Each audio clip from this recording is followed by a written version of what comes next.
The state of Texas is vast and wide.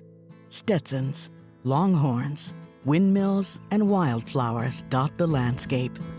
Today is Saturday, November the 2nd, 1985. This is Natalie Ornish in Dallas. I'm going to call Frances Mrs. Perry Callison in San Antonio. She is a former president of the Texas Jewish Historical Society.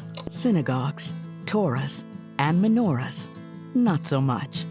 Good morning. This is Natalie Ornish in Dallas. How are you? Oh, how are you, Natalie? Good. I'm calling you because... 1 minute, hon. My daughter just walked in. My name is Bobby Callison Ravis, and my mother is Frances Callison, who's being documented in this documentary. Yet since the days of the Republic, in every corner of the Lone Star State, there have been smart and determined Jewish women uniting these seemingly disparate cultural elements. There was talk about were there any Jews at the Alamo. She initially said no, but then she did research and she apologized to everybody. She had documented who the Jews, their names and everything. I remember Rabbi Stahl making the comment, when it comes to Texas Jewish history, don't mess with Frances Callison. I remember an autumn night when I was a child of 5. It was the Hebrew Eve of Atonement. The stars were beginning to turn sharp and frigid.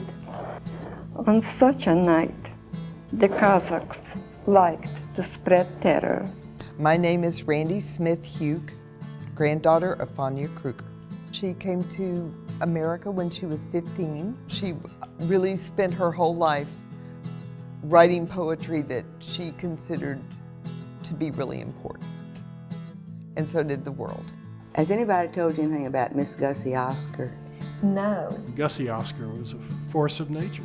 As a business promoter and as a single woman, as a Jewish woman in the state of Texas, she was very much ahead of her time. In a day before television and movies are really small, live entertainment's the thing. Gussie Oscar brings in a movie about family planning, and so she's arrested again at this point. And maybe the biggest change was people seeing Gussie Oscar. Again, at a time when everybody got married, very young, and was Christian, and was male, here was a woman bringing the world to Waco. History tends to be told through the stories of great white men. It's the women often who notice things and take action to solve them, who improve our society and our way of life. So let's see what these women were doing. These are the stories of 6 of those remarkable women. These are the stories of grit and grace.